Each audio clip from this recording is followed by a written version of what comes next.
जानकी माता जी, आपको मैं आग्रह करती हूँ माता जी, आप आज क्लास को शुरू कीजिएगा।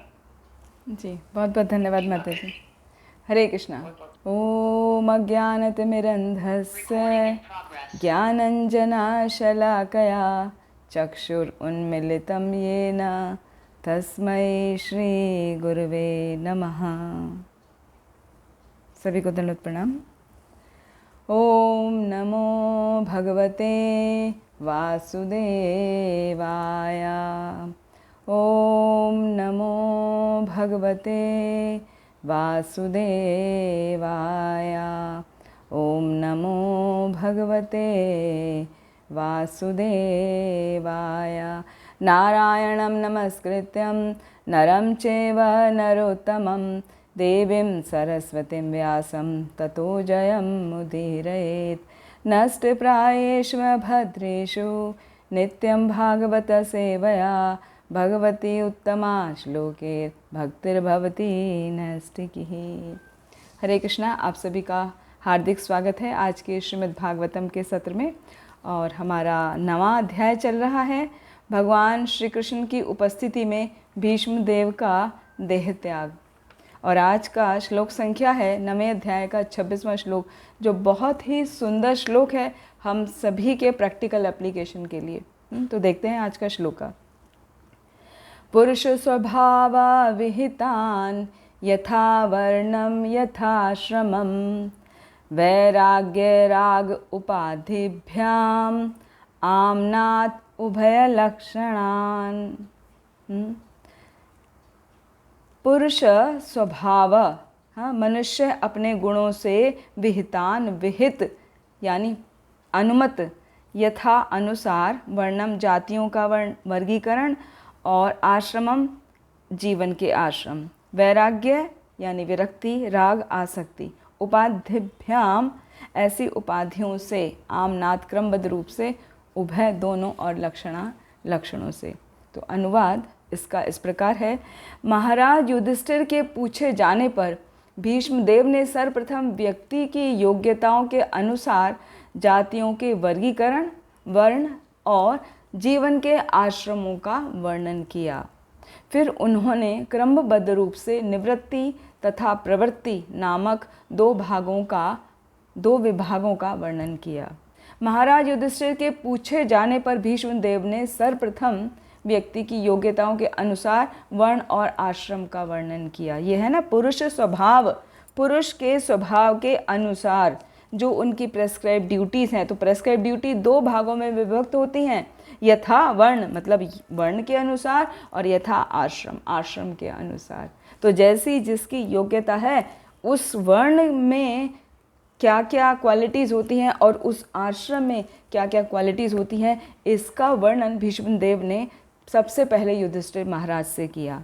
इससे पहले श्लोक में सूत गोस्वामी बोल रहे हैं कि भीष्मदेव को इस प्रकार आग्रह पूर्वक स्वर्ग में बोलते देखकर महाराज युधिष्ठिर ने समस्त महर्षियों की उपस्थिति में उनसे विभिन्न धार्मिक कृत्यों के अनिवार्य सिद्धांत पूछे। तो जैसे ही युधिष्ठिर महाराज ने एक जनरल पब्लिक को एक अच्छी लाइफ जीने के लिए क्या क्या प्रिंसिपल्स, क्या क्या सिद्धांतों का पालन करना चाहिए, जैसे ही प्रश्न पूछा तो सबसे पहला उत्तर भीष्मदेव देते हैं अबाउट वर्ण और आश्रम। तो इसका कहने का अर्थ यह है कि सामान्य व्यक्तियों के लिए वर्ण और आश्रम के नियमों का पालन करना अत्यंत ही आवश्यक है। और फिर बाद में क्रमबद्ध रूप से उन्होंने निवृत्ति और प्रवृत्ति नामक दो विभाग का वर्णन किया। निवृत्ति का मतलब होता है किसी चीज़ को छोड़ना, और प्रवृत्ति का मतलब होता है किसी चीज़ को कंटिन्यूटी में लाना, बार बार करना। तो यहाँ पर निवृत्ति का अर्थ आएगा किस चीज़ से निवृत्ति लेना है, आसक्ति से। जो सामान्य लोग आसक्त रहते हैं उससे निवृत्ति लेना है। और प्रवृत्ति किससे लेना है, जो बहुत ज़्यादा हम आसक्त हुए रहते हैं तो उसको छोड़ के, क्योंकि उससे तो निवृत्ति लेना है, तो अभी क्या करेंगे, वैराग्य की तरफ आकर्षित होंगे। तो वैराग्य को प्रेस्क्राइब ड्यूटी में कैसे वर्णन किया जाएगा उसको बताने के लिए ये दो विभाग बनाए भीष्मदेव ने, क्या करना है और क्या नहीं करना, क्या निवृत्ति मार्ग है और क्या प्रवृत्ति मार्ग है। तो पहले उन्होंने डिस्कस किया वर्ण और आश्रम के बारे में।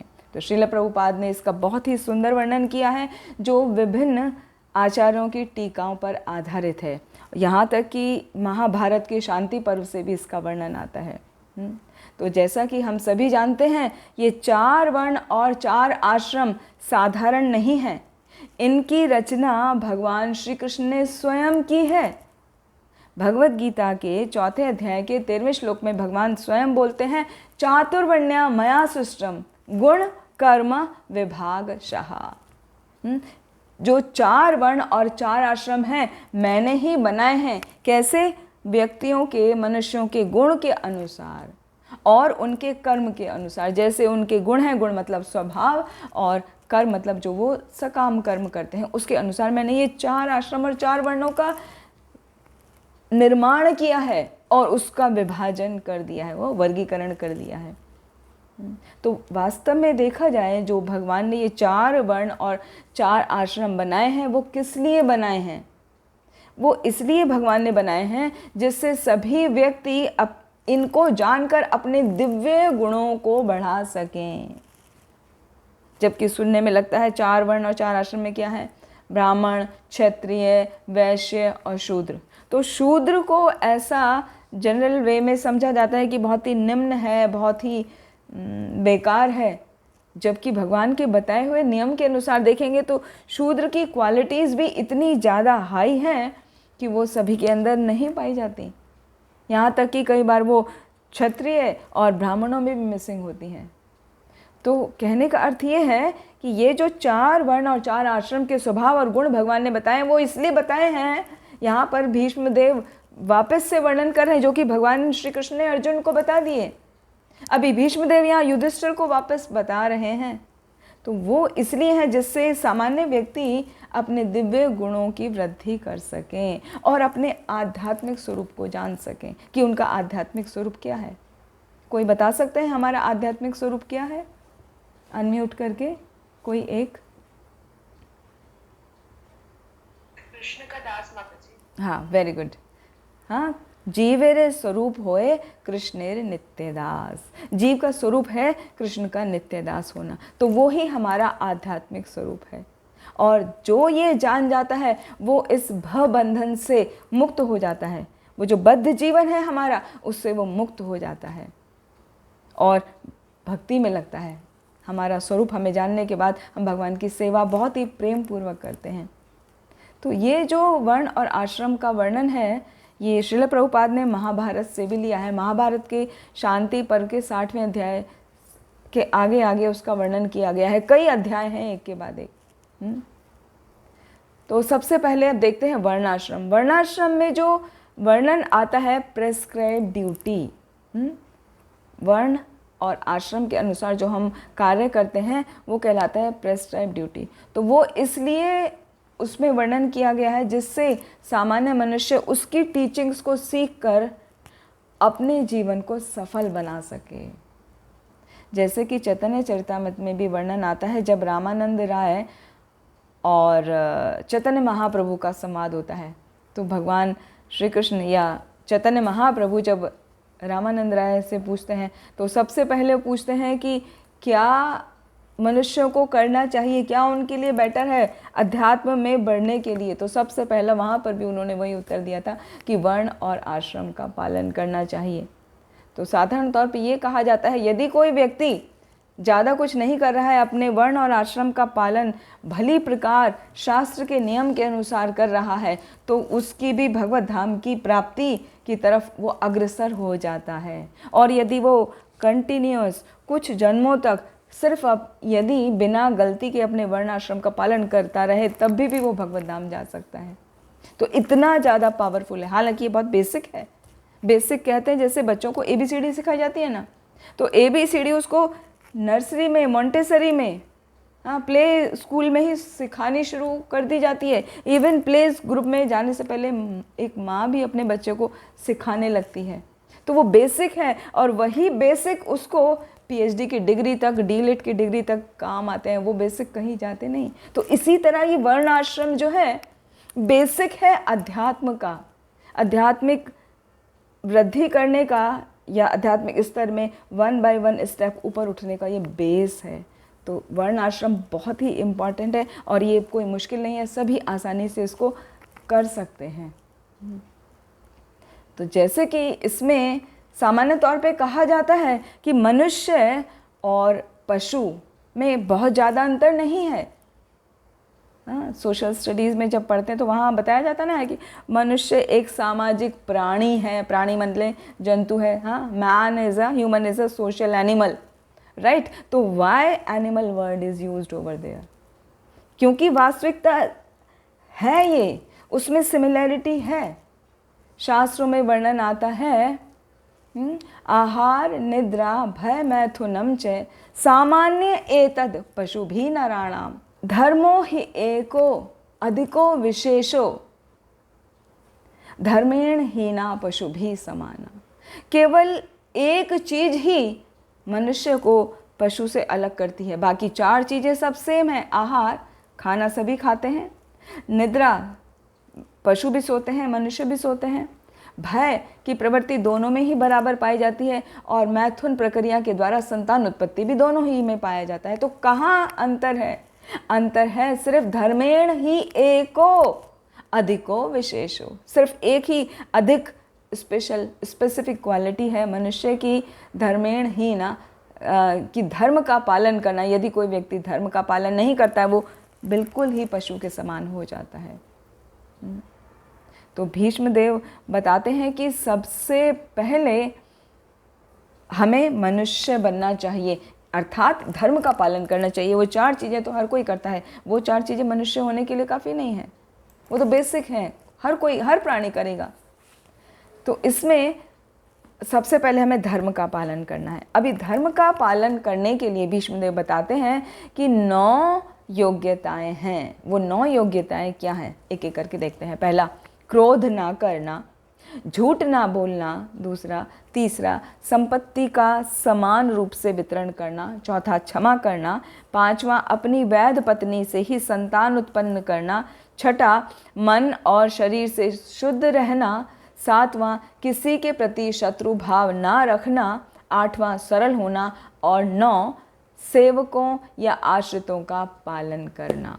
ठीक है, तो हम इनको समझते हैं 1 बाय 1। सुनने में बड़ा सिंपल लग रहा है, लेकिन इनमें बहुत ही गूढ़ रहस्य छिपा हुआ है। और ये 9 के 9 सभी मनुष्यों के लिए कंपलसरी हैं। इसमें वर्ण और आश्रम की अभी शुरुआत भी नहीं की है, ये कंपलसरी है सभी के लिए। तो क्या है? क्रोध ना करना। हमें किसी को भी क्रोध नहीं करना चाहिए, क्योंकि क्रोध ही हमारा पतन का कारण होता है। भगवान भी बताते हैं ना, क्रोधात् भवति सम्मोहा। यदि हमारी कोई इच्छा पूरी नहीं होती है तो हमें क्रोध आता है, क्रोध से हम सम्मोहित हो जाते हैं, मोहित हो जाते हैं, हमारी बुद्धि भ्रष्ट हो जाती है और बुद्धि भ्रष्ट हो जाने से हमारा पतन हो जाता है। तो क्रोध, साधारण तौर पे हमने गुस्सा किया, क्रोध किया, लेकिन वो हमारे पतन का कारण बन सकता है। तो हमें सावधान रहना चाहिए, किसी भी स्थिति में क्रोध नहीं करना चाहिए, टॉलरेट करना चाहिए, या अपने माइंड को डाइवर्ट कर देना चाहिए, या वहाँ से चले जाना चाहिए, लेकिन क्रोध नहीं करना चाहिए। सबसे पहले तो वो अपने ही शरीर को नुकसान देता है और दूसरा हमारे जो व्यक्तित्व है, जो हमारी पर्सनैलिटी है, उसको भी विनष्ट करता है। तो क्रोध से बचना चाहिए। दूसरा, झूठ ना बोलना, हमें कभी भी झूठ नहीं बोलना चाहिए। सत्यम ब्रूयात प्रियम ब्रूयात, हमें सदा सत्य ही बोलना चाहिए और सत्य भी ऐसा बोलना चाहिए जो प्रिय हो, मीठा हो, कानों को प्रिय लगने वाला हो, ऐसा सत्य बोलना चाहिए। तो झूठ बोलने का कहीं पर भी विधान नहीं है। सत्यम, शौचम, दया, ये जो 4 खंबे हैं हमारे धर्म के, उसमें सत्य एक मुख्य खंबा है। तो यदि हम झूठ बोलते हैं, सत्य का पालन नहीं करते हैं, तो धर्म से हम विरूढ़ हो जाते हैं। और ये धर्म के मुख्य नियम बताए गए हैं, 9 योग्यता जो आ रही हैं। तो हमें कभी भी किसी भी स्थिति में झूठ नहीं बोलना चाहिए। तीसरा पॉइंट, संपत्ति का समान रूप से वितरण करना। संपत्ति का समान रूप से वितरण करने का अर्थ ये है कि हमारे पास जो भी संपत्ति है, जो भी प्रॉस्पेरिटी है, तो हम उसको अपने जानने वालों में या अपने आश्रित लोगों में या अपने जिनसे हम हेल्प लेते हैं उनमें समान रूप से वितरित करें, मतलब उनकी अच्छे से टेक केयर करें। यहाँ तक कि समान वितरण करने का, समान रूप से संपत्ति का वितरण करने का समान रूप से ये इतना अधिक महत्व है, कहा जाता है कि जो प्रसाद हम देते हैं तो प्रसाद का वितरण भी हमें समान रूप से करना चाहिए। ये नहीं कि ये सीनियर हैं तो इनको सब अच्छा अच्छा दे दो, इनको 56 भोग वाली प्लेट में से दे दो और बाकी को ठीक है साइड वाला, आप बाहर से प्रसाद ऑर्डर करके मंगाया ना, वो भी तो प्रसाद ही, आप वो खाओ, वो नहीं करना चाहिए। और यहाँ तक कि आपके घर में जैसे सर्वेंट वगैरह होते हैं तो जो घर में प्रसाद बना है उनको भी थोड़ा सा देना चाहिए। समान रूप से वितरण का मतलब ये नहीं है आप कंप्लीटली उन्हें दें, लेकिन कुछ मिसिंग नहीं करना चाहिए, सब कुछ उनको भी देना चाहिए, थोड़ा थोड़ा दे दो। चाहे भले ही यदि आप डेली रूटीन में नहीं दे रहे हैं तो एडिशनल, जैसे आप कहीं धाम जा रहे हैं तो वहाँ से प्रसाद लेके आए तो उनको भी थोड़ा कुछ दिया जाना चाहिए। तो इसी के बारे में है संपत्ति का समान रूप से वितरण। और जो आपके आश्रित हैं, जो आपके परिवारजन हैं, उनकी टेक केयर करना, उनको समान रूप से ध्यान रखना हमारा कर्तव्य है। ठीक है। फिर चौथा है क्षमा ना करना। क्षमा ना करना बहुत ही इम्पॉर्टेंट एलिजिबिलिटी है ह्यूमन बीइंग की, क्योंकि जब हम किसी को क्षमा नहीं करते हैं तो क्या होता है, हमारे हृदय में एक ग्रज रहती है जो हमें हमेशा अंदर से कचोटती रहती है। यदि किसी ने हमें कुछ कह दिया, हमारा अपमान कर दिया और हमने उसे क्षमा नहीं किया तो आप यकीन मानिए वो ग्रज का रूप परिवर्तित कर लेती है और वो 1 दिन, 15 दिन, महीना, साल कब बीत जाएंगे आपको पता ही नहीं चलेगा। आपके मन में वो ग्रज हमेशा बनी रहेगी। तो उसके लिए अत्यंत आवश्यक है कि आपको क्षमा करने का क्वालिटी सीखना चाहिए। एक आता है ना, क्षमा रोचयते वैष्णवा या महात्मा। क्षमा महात्माओं को और वैष्णवों को बहुत ही रोचक होती है, मतलब वो हमेशा दूसरों को क्षमा कर देते हैं, तभी वो महात्मा है ना, तभी वो वैष्णव हैं।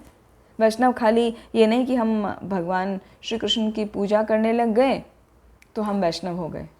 वैष्णव होने का अर्थ बहुत गूढ़ है। वैष्णव होने का अर्थ ये है कि हमें ये सारी क्वालिटीज़ अपने अंदर डेवलप करनी चाहिए। खाली डीटीज़ की सेवा करके अपने आप को वैष्णव नहीं समझ लेना चाहिए।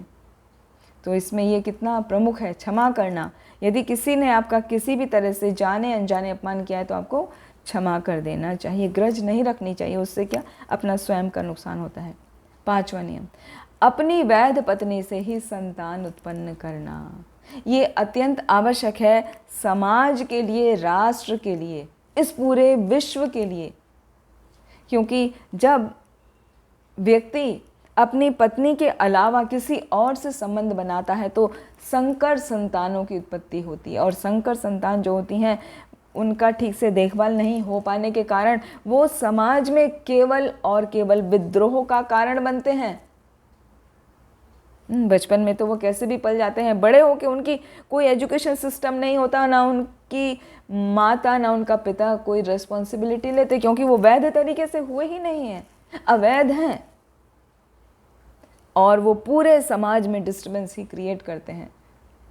ऐसे ही लोग उपद्रवी कहलाते हैं, जो तरह तरह के उपद्रव, उत्पात मचाते हैं समाज में, समाज को के नियमों को तोड़ते हैं। इसीलिए कहा गया है कि सभी को अपनी वैध पत्नी से या अपने वैध पति से ही संतान की उत्पत्ति करनी चाहिए। लेडी को भी किसी और को अप्रोच नहीं करना चाहिए, सिर्फ और सिर्फ अपने पति से संबंध रखना चाहिए, किसी और से नहीं। फिर 6ठा है मन तथा शरीर से शुद्ध रहना। मन क्या है, हमारा बहुत सूक्ष्म है, सटल है, और शरीर हमारा कैसा है, ग्रॉस है। तो शरीर की शुद्धता तो हम आसानी से रख लेते हैं।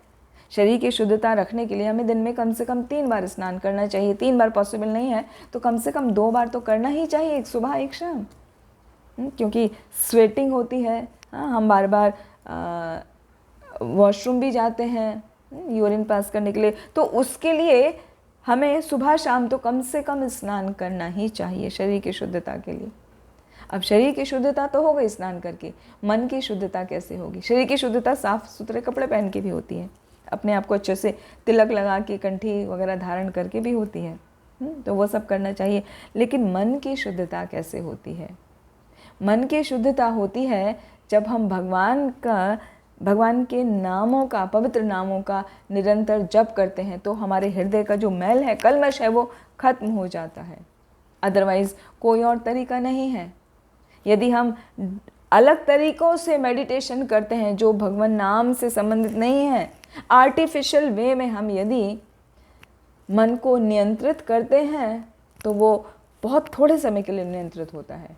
इसी के लिए शास्त्रों में वर्णन आता है, कलिसंतरण उपनिषद में, श्रीमद् भागवतम में और स्कंद पुराण में, पद्म पुराण में बार बार इस बात पर वर्णन किया गया है कि मन को कैसे नियंत्रण में लाया जाए, और वो है भगवान श्री हरि के नामों का जप करना। हरे कृष्ण कृष्ण कृष्ण हरे हरे, हरे राम राम राम हरे हरे। तो इस मंत्र का हमें निरंतर जाप करते रहना चाहिए, चाहे हम कोई कार्य कर रहे हैं या हम खाली बैठे हैं। अपनी 16 माला के अलावा, 16 माला तो ध्यानपूर्वक करनी है, उसके अलावा भी मन हमारा नियंत्रण में रखने के लिए उसको हमें भगवान के चरणों में ही फोकस रखना चाहिए। ठीक है, इस प्रकार हमारा मन पवित्र हो जाता है। फिर 7वां, किसी के प्रति शत्रु भाव ना रखना। जो एनवियसनेस की फीलिंग होती है, जो एनिमिटी की फीलिंग होती है, वो बहुत ही दुष्कर होती है। वो हमारा ही नुकसान करती है, दूसरे को कुछ फ़र्क नहीं पड़ता। यदि आप किसी के प्रति एनवियस फीलिंग रखते हैं या किसी को अपना शत्रु मान रहे हैं, तो उसको यकीन मानिए 1% भी फ़र्क नहीं पड़ता। हम सिर्फ अपने आप को जलाते रहते हैं, अपना नुकसान करते हैं। तो हमें कभी भी किसी के प्रति शत्रु भाव नहीं रखना चाहिए। भगवान जैसे कहते हैं, समोहम सर्वभूतेषु ना मे द्वेषो अस्ति ना प्रिया, ये भजन्ते तू माम भक्त्या मयि ते तेषु चाप्यहम्। जो मेरी भक्ति करता है मैं उस पर कृपा करता हूँ। वो लाइन छोड़ दीजिए, पहली वाली लाइन पकड़िए, समोहम सर्वभूतेषु, मैं सभी के प्रति समान हूँ। ना मे द्वेषो अस्ति ना प्रिया, ना तो मैं किसी से द्वेष करता हूँ और ना ही मेरा कोई प्रिय है। तो सेम वही रूल हमें अपने जीवन में भी अप्लाई करना चाहिए कि हमें किसी से भी शत्रु भाव नहीं रखना और किसी से बहुत ज़्यादा अटैच नहीं होना। ये प्रवृत्ति वाले नियम में आ जाएगा, जो दूसरा वाला है ना, निवृत्ति और प्रवृत्ति। तो इस प्रकार हमें हमेशा समभाव रहना चाहिए, किसी से शत्रुता का सोचना भी नहीं चाहिए। ठीक है, फिर अगला है 8वां नियम, सरल होना। सरल होना जैसे हमेशा सुनते आ रहे हैं, सिंपल लिविंग हाई थिंकिंग। साधारण, एकदम बहुत ही सिंपल तरीके से रहना चाहिए, बहुत ज़्यादा लेविश तरीके से पॉम्प एंड शो वाले स्टाइल में नहीं जीना चाहिए। एकदम सिंपल, साधारण, सौम्य व्यवहार होना चाहिए, सौम्य आपका खान पान होना चाहिए, सौम्य आपका रहन सहन होना चाहिए। लेकिन थिंकिंग कैसी रखें? High thinking. हाई थिंकिंग का मतलब है अपनी थिंकिंग को भगवान के साथ में, भगवान की सेवा में लगा के रखना चाहिए, वही है हाई थिंकिंग। किसी को कभी नुकसान नहीं पहुंचाना, सबकी मदद करना, ये है हाई थिंकिंग। तो उसका हमें पालन करना चाहिए। 9वां, सेवकों या आश्रितों का पालन करना। जो आपके सर्वेंट हैं, जो आपके ऊपर डिपेंडेंट हैं, जैसे फैमिली में सपोज़ एक कोई व्यक्ति रोटी, मतलब he is earning the bread, वो पैसा कमा रहा है और उस पर ही निर्भर है पूरा परिवार, उसकी पत्नी, उसके बच्चे और उसके बूढ़े माँ बाप। तो जो भी आपके ऊपर आश्रित है, यदि अपने सर्वेंट रखें, उन पर भी हमें दया करनी चाहिए, उनका भली प्रकार पालन करना चाहिए। तो ये 9 नियम बेसिक बताए गए हैं। देखिए, है ना, वो आहार निद्रा भय मैं तो उनको छोड़ दीजिए, वो तो एकदम ही रॉ हैं, वो तो हर कोई करता है। लेकिन ये कम से कम ये 9 तो सभी को अप्लाई करने चाहिए अपने अंदर, तब जाके कह सकते हैं कि वो थोड़ा धर्म की तरफ होते हैं। धर्मेण ही ना, वरना उसके बिना, धर्म, इन 9 नियम के बिना व्यक्ति निरा पशु है। तो ये 9 नियम अत्यंत आवश्यक हैं। तो श्रील प्रभुपाद आगे कह रहे हैं कि यदि किसी में ये उपर्युक्त गुण नहीं पाए जाते तो उसे सभ्य नहीं कहा जा सकता। वो कैसा है? अनसिविलाइज्ड कहलाता है, अनार्य कहलाता है। और आगे हम देखेंगे कि जो 4 वर्ण और आश्रम है, ब्राह्मण, क्षत्रिय, वैश्य, शूद्र, इन सब को ये नियम जो बेसिक हैं ये 9 के 9 तो पालन करनी है। उसके अलावा उनकी अपनी अपनी प्रेस्क्राइब ड्यूटीज़ होती हैं, उनकी विशेषताएं होती हैं, उनको करनी होती हैं जो। तो देखते हैं 1 बाय 1 किस वर्ण में और किस आश्रम में क्या विशेषता बताई गई है शास्त्रों के अनुसार। जो भीष्मदेव बता रहे हैं यहाँ पर, जो भगवान श्री कृष्ण ने अर्जुन को बताया, वही सब बातें रिपीट होंगी। अब देखिएगा, पहला है आश्रम ब्राह्मण, या पहला वर्ण ब्राह्मण। तो ब्राह्मण का अर्थ क्या है?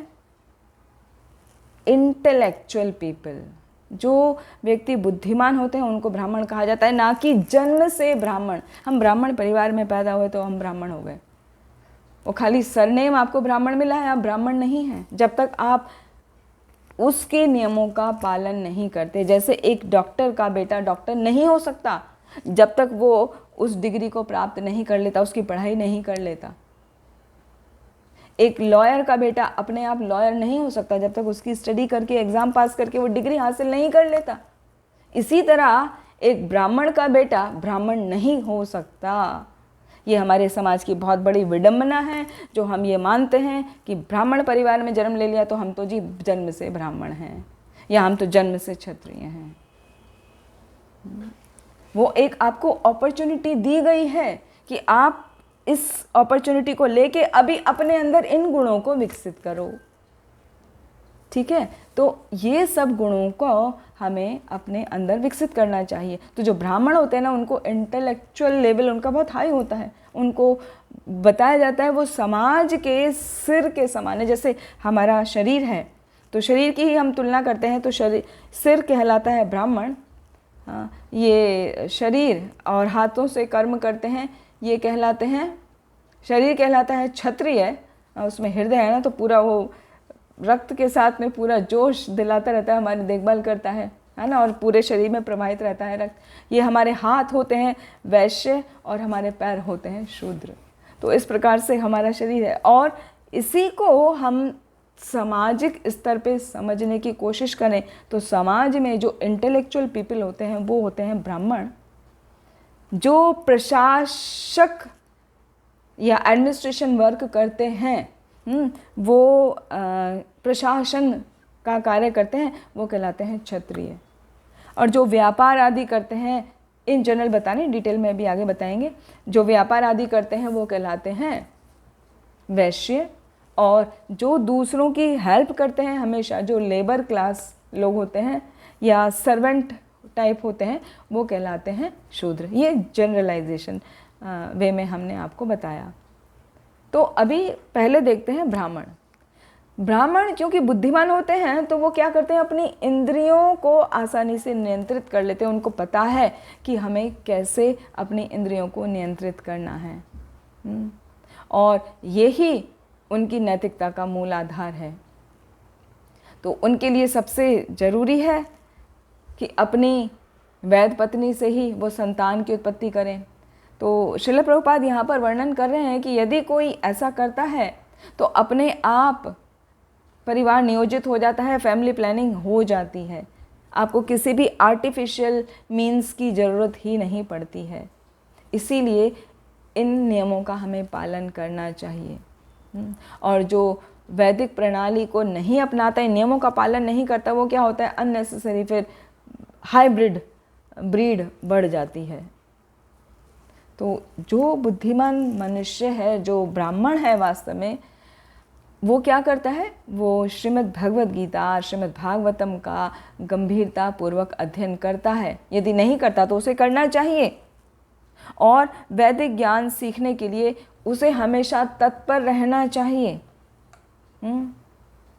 और उसके गुण क्या होते हैं, श्रीमद् भगवद गीता में बताया गया है ना। भगवान श्री कृष्ण बताते हैं 18वें अध्याय में, 18वें अध्याय के 42वें श्लोक में, शमो दमः तपः शौचम शांतिर आर्जवम एव च ज्ञान विज्ञानम आस्तिक्यम ब्रह्म कर्म विभावजम। क्षमा मतलब वो शांत रहता है, दमा मतलब वो अपनी इंद्रियों को नियंत्रित रखता है, तपा मतलब वो ऑस्टेरिटी करता है, शौच वो अपने आप को पवित्र रखता है, आर्जवम शांति मतलब वो सहिष्णु रहता है, और आर्जवम का मतलब है वो सिंपल रहता है। और साथ में ज्ञान विज्ञान, ज्ञान को अर्जित करता है, और विज्ञान मतलब उस ज्ञान को वो अप्लाई करता है। Applied knowledge is known as science, विज्ञान, तो उसको अप्लाई करता है। और साथ में आस्तिक्य, आस्तिक्य मतलब वो रिलीजियस होता है, मतलब धर्म के नियमों का पालन करता है। ये सब गुण हैं ब्राह्मण के। और ब्राह्मण क्या, एक पूर्ण रूप से भक्ति में वो रत रहता है। यदि कोई शास्त्रों का अध्ययन करे और उसके अलावा कुछ नियमों को तोड़े, जो 4 बेसिक प्रिंसिपल हैं हमारे रेगुलेटरी प्रिंसिपल, कि वो इंटॉक्सिकेशन में पड़ गया है, तो साथ में वो शिक्षक भी है, टीचर भी है, तो उसको बताया गया है कि ऐसे व्यक्ति को टीचिंग बिल्कुल भी नहीं करनी चाहिए, ना तो स्पिरिचुअल टीचिंग करनी चाहिए और ना ही मटेरियल टीचिंग करनी चाहिए। यदि कोई व्यक्ति मद्यपान करता है, मतलब यदि कोई लिकर लेता है, किसी तरीके से भी शराब इत्यादि का सेवन करता है, तो उसको टीचर कभी भी नहीं बनना चाहिए। लेकिन आजकल सबसे बड़ी प्रॉब्लम क्या है, खाली लोगों की जो डिग्रीज़ हैं, एलिजिबिलिटी है, उस पर ध्यान दिया जाता है, उनको अपॉइंट कर लिया जाता है, और ऐसे लोगों का मॉरलिटी अच्छी नहीं होती है।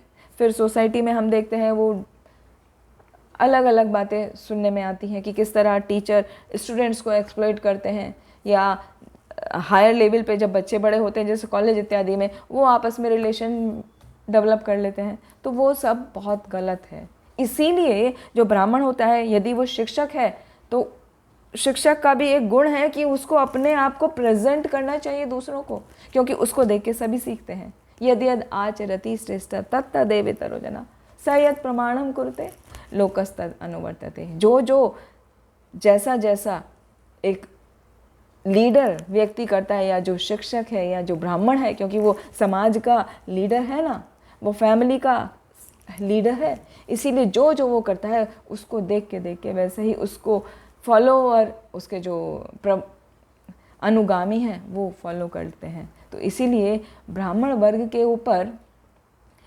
बहुत ही बड़ा दायित्व है कि उनको अपने जीवन को बहुत ही सुंदर तरीके से बिताना चाहिए, धर्म के नियमों का पालन करते हुए, तपस्या का पालन करते हुए, अपने इंद्रियों को संयमित रखते हुए, सिंपल जीवन जीते हुए, और ज्ञान विज्ञान का पालन करते हुए। इस प्रकार उन्हें अपना जीवन बिताना चाहिए। फिर अभी दूसरा है शासक वर्ग। शासक वर्ग जो है वो क्या है, शासक मतलब क्षत्रिय जो होते हैं, तो क्षत्रिय का काम क्या होता है, शौर्य तेजो धृति दाक्षम युद्धे च अपलायनम दानम ईश्वर भावश्य शास्त्रम कर्म स्वभावजम। कैसे होता है, वो बहुत ही वीर होने चाहिए, शक्ति होनी चाहिए उनके अंदर, उनको दृढ़ निश्चय होना चाहिए, संकल्प उनका दृढ़ होना चाहिए, और दाक्षम उन्हें अपने कार्य में निपुण होना चाहिए, परफेक्ट होना चाहिए। युद्धे च अपलायनम, उनको युद्ध में छोड़ के भागना नहीं चाहिए, पलायन नहीं करना चाहिए, धैर्यपूर्वक लगे रहना चाहिए। यहाँ युद्ध सभी के लिए कैसे हम समझें कि हम थोड़ी ना युद्ध कर रहे हैं, हम जाके ऐसे मैदान में थोड़ी युद्ध कर रहे हैं। तो यदि हम शासक वर्ग में आते हैं, यदि हम क्षत्रिय वर्ग में आते हैं, तो इसका क्या मतलब है, इसका मतलब ये हुआ कि हम जो भी कार्य कर रहे हैं, जो हमारी प्रेस्क्राइब ड्यूटी है, हमें उसको छोड़ के भागना नहीं चाहिए, जो अपनी कार्य है उसको पूरा करना चाहिए हर स्थिति में। ये है युद्धे च अपलायनम। और बहुत दान देना चाहिए, उसके अंदर लीडरशिप क्वालिटी होनी चाहिए। तो जो क्षत्रिय होता है, जो शासक वर्ग है, जो एडमिनिस्ट्रेटिव जॉब करता है, उसको कभी भी दूसरों से दान लेना नहीं चाहिए, बल्कि दान देना चाहिए हमेशा। क्योंकि पहली बात तो वो ऐसी पोजीशन में है कि वो एम्पल अमाउंट ऑफ डोनेशन दे सकता है। तो जनरली देखते क्या है, हम जो पॉलिटिक्स वगैरह में होते हैं, वो लोग राजनीतिक कार्यों के लिए धन ले लेते हैं, लेकिन जो सामान्य जनता है उनको कुछ गिफ्ट नहीं देते, तो वहीं पर वो गलती हो जाती है, और वो उस धन का उपयोग अपने लिए करते हैं। और अपने लिए करते हैं तो क्या करते हैं फिर, वो गलत चीज़ों में ही उसको प्रयोग करते हैं। या तो अपने आप को बहुत पॉम्प एंड शो से दिखाएंगे, हमारी पार्टी ये है वो है, अपना स्वांग करेंगे। तो ऐसा करने से बचना चाहिए।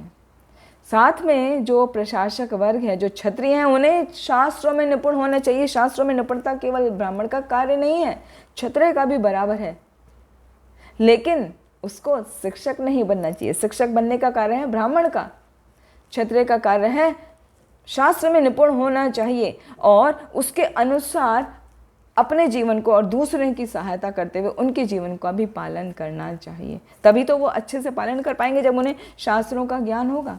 अदरवाइज़ क्या होगा, कोई कैसे भी चलता रहेगा, उसको करने देंगे। तो प्रशासक का काम क्या है, जैसे लॉयर है, एक वकील है, तो वकील इसमें आ जाएगा, क्षत्रिय वर्ग में, प्रशासक वर्ग में। वो दूसरों के मसले सुलझा रहा है, तो यदि उसको शास्त्रों का ज्ञान नहीं होगा तो वो गलत फैसला दे देगा। इसीलिए बहुत ज़रूरी है कि उसको भी शास्त्रों का ज्ञान होना चाहिए। और कभी भी उनको ऐसा स्वांग नहीं करना चाहिए कि हमें हिंसा नहीं करनी, या किसी ने कुछ गलत किया है तो उसको छोड़ दिया, जाने दो, कोई बात नहीं।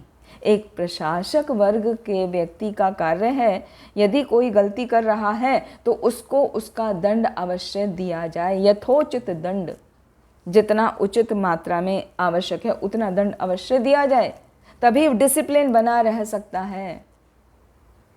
और भगवान श्री कृष्ण ने भी अर्जुन को डांटा, हाँ, यदि तुम अपने प्रेस्क्राइब ड्यूटी का पालन नहीं करोगे तो क्या करोगे, तुम नरक में जाओगे। और ये तुम्हारे मन में आया कैसे, कुतस्त्वाकश्मलम इदम विषमे समुपस्थितम अनार्य जुष्टम अस्वर्ग्यम अकीर्तिकरम अर्जुन। हे अर्जुन, यदि तुम अपने को अहिंसक समझ के उनके साथ युद्ध नहीं करते हो, क्योंकि तुम्हारा युद्ध करना कर्तव्य है, और युद्ध का पालन तुम नहीं कर रहे हो, तुम कायर बन के भाग रहे हो, तो क्या होगा, तुम्हें अस्वर्गीय मतलब स्वर्ग की प्राप्ति नहीं होगी। स्वर्ग की प्राप्ति नहीं होगी इसका मतलब है नरक की प्राप्ति होगी। अकीर्ति, तुम्हें यश नहीं मिलेगा, तुम्हें अपयश मिलेगा। तो भगवान भी इस बात की पुष्टि कर रहे हैं कि यदि कोई प्रशासन में होकर अपने पावर का सही इस्तेमाल नहीं करता, किसी दोषी को बिना दंड दिए ही जाने देता है, तो वो उसके लिए भी अच्छा नहीं है। वो भी नरक की तरफ ही जाएगा, उसका भी पतन अवश्य होगा। तो कहने का अर्थ यह है, जिसका जो कार्य है उसको अपने कार्य को भली प्रकार करना चाहिए, उसमें कोई छूट या कोई चूक नहीं होने देना चाहिए। उनको सैन्य बल में प्रशिक्षित करना चाहिए। तो जो वीर पुरुष होते हैं, जैसे एक छत्र साम्राज्य कहा जाता है ना, जैसे एक छत्र राजा छत्रपति शिवाजी महाराज थे और महाराणा प्रताप थे, ऐसे बड़े बड़े हुए हैं, पृथ्वीराज चौहान हुए हैं। तो ये सब कैसे थे, एकदम वीर थे, शौर्यवान थे, सही समय पर सही फैसला लेने वाले थे और युद्ध में पूरी तरह से लड़ते थे, अपने सभी जो उनके सबॉर्डिनेट थे उनका ध्यान रखते थे, सबके लिए कैसे हमेशा एक आइडियल बन के रहते थे। फिर आगे श्रील प्रभुपाद बता रहे हैं कि युद्ध में राजा या राष्ट्रपति को तब तक घर नहीं लौटना चाहिए जब तक वह शत्रु द्वारा घायल ना हो जाए। या तो शत्रु को मार दो, या तो इस स्थिति में आ जाओ कि शत्रु ने आपको मार दिया है, अब उठ नहीं सकते, तब घर लौट के आओ, अदरवाइज घर लौटना नहीं चाहिए। कहने का मतलब ये है कि हम जो भी कार्य कर रहे हैं उसका डटकर सामना करना चाहिए, अपने कर्तव्य से विमुख नहीं होना चाहिए किसी भी स्थिति में। ठीक है, अभी तीसरा वर्ग है व्यापारी वर्ग। व्यापारी वर्ग का सबसे मुख्य कार्य है कृषि, गो रक्षा, वाणिज्य, ये तीन। कृषि, गो रक्षा, वाणिज्य, वैश्य कर्म स्वभावजम। तो कृषि उनको मतलब फार्मिंग करनी होती है, और गो रक्षा, गाय की रक्षा करनी होती है। तो श्रील प्रभुपाद जैसे बताते हैं, एक व्यक्ति को अच्छा जीवन जीने के लिए बड़े बड़े उद्योगपति बनने की आवश्यकता नहीं है, बड़ी बड़ी इंडस्ट्रीज़ वो सब करने की आवश्यकता नहीं है। जाके थोड़ी सी लैंड यदि उनके पास है तो, नहीं तो थोड़ी सी लैंड खरीद के, एक भूमि का टुकड़ा खरीद के उसमें कुछ फसल उगाई जाए, एक गाय को रखा जाए तो गाय से उसको दूध की प्राप्ति होगी। गाय के गोबर को विभिन्न विभिन्न रूपों में इस्तेमाल किया जा सकता है ना। खाद भी उसी से बन जाएगी और फसल अच्छी होगी, फिर वो फसल को बेच के अपना जीविका पालन कर सकता है। तो वो सबसे अच्छा तरीका है। और गाय के दूध से दही, मक्खन, घी इत्यादि बना के उसका वो अपना जीवन यापन कर सकता है और दूसरों की सहायता भी होगी, दूसरों को एम्पल अमाउंट ऑफ ये चीज़ें मिलेंगी ना। फिर किसी को रॉ मिल्क या रॉ नहीं मतलब एडल्टरेटेड मिल्क या कंडेंस्ड मिल्क जो मिक्स होता है वो सब नहीं पीना पड़ेगा। यदि एक व्यापारी हर कोई ये सोचे कि मुझे गाय पालनी है, गाय की रक्षा हो जाएगी सबसे पहले से तो, और मुझे भूमि लेकर कुछ उपजाऊ फसलों को उगाना है और उससे सभी को सहायता करनी है और अपना तो ऑटोमेटिकली काम चल ही जाएगा। तो ऐसे जैसे क्षत्रियों पर प्रजा की सुरक्षा का भार सौंपा गया है शास्त्रों के अनुसार, उसी तरह वैश्यों पर खेती करने का और पशुओं की सुरक्षा का भार सौंपा गया है। तो यदि हमारा वो कार्य है बिजनेस का, तो हमें अपने बिजनेस को इस तरह मॉडिफाई करना चाहिए कि something related to cow products और काऊ सेवा और समथिंग रिलेटेड टू फार्मिंग। कैसे ना कैसे करके हमको उसमें ज़रूर इन्वॉल्व होना चाहिए। फिर भले ही आप थोड़ा बहुत अपना साइड बिजनेस करते रहें, यदि आप करते रहेंगे तो आपका बिजनेस प्योर शुद्ध हो जाएगा, क्योंकि उसको आप कैसे कर रहे हैं, कहीं ना कहीं शास्त्र के अनुसार कर रहे हैं। तो कृषि उत्पादन करना, फल की पैदावार करना, दूध इत्यादि, यही सब हमारे अच्छे पदार्थ हैं। अच्छे पदार्थ हैं मतलब फुल्ली प्योर हैं, उसमें कोई एडल्टरेशन नहीं होता है। तो जो हमारे जीवन की आवश्यकता क्या है, थोड़ा चावल, हाँ, रोटी, कपड़ा और मकान कहा जाता है ना, तो रोटी फसल से आ जाएगी, हाँ, कपड़ा भी फसल कपास से आ जाएगा और मकान आप थोड़ा उस भूमि में बना लीजिए तो आपकी जीवन की जो बेसिक नीड्स हैं वो आसानी से पूरी हो जाती हैं। और आर्टिफिशियल लिविंग करके जैसे आजकल हो रहा है, बहुत सारे इंडस्ट्रीज़ बनाई जा रही हैं, यहाँ तक कि आर्टिफिशियल इंटेलिजेंस का यूज़ करके बहुत सारे इंडस्ट्रीज़ चेंज हो रही हैं, बहुत सारे वर्क चेंज हो रहे हैं। तो उसको आदर्श नहीं माना जा सकता। ठीक है, वो एक जीविका चलाने के लिए ठीक है, जैसा जैसा समय परिवर्तित होता है हमें समय के अनुसार चलना चाहिए, गलत भी नहीं है, लेकिन उसका मिसयूज़ नहीं करना चाहिए और कहीं ना कहीं अपने रूट्स से ज़रूर जुड़े रहना चाहिए। भले ही आप AI पे कुछ काम करते हैं, AI इज़ आर्टिफिशियल इंटेलिजेंस, तो भी आप कोशिश करिए कि आप भूमि से और काऊ से, हैं, गैया की सेवा से ज़रूर जुड़े रहें। अभी आगे वर्णन आ रहा है शूद्र वर्ग का। जो चौथा वर्ग है हमारा, वर्ण है शूद्र। शूद्र को भगवद गीता में भगवान कहते हैं परिचर्यात्मकम कर्म शूद्र कर्म स्वभावजम। परिचर्यात्मक मतलब दूसरों की सेवा करना ही शूद्र का कर्तव्य है। और बाय नेचर, प्रकृति के अनुसार ही शूद्र का स्वभाव ऐसा होता है कि वो उसको यदि कोई चीज़ एम्पल अमाउंट में मिलती है, मतलब ज़रूरत से ज़्यादा मिल जाए, तो उसका वो दुरुपयोग ही करेगा। तो इसीलिए कहा गया उनको कभी स्वतंत्रता नहीं दी जानी चाहिए। उनको हमेशा दूसरों की, जो बाकी 3 वर्ण हैं, उनकी सेवा में नियुक्त करके रखना चाहिए, है ना।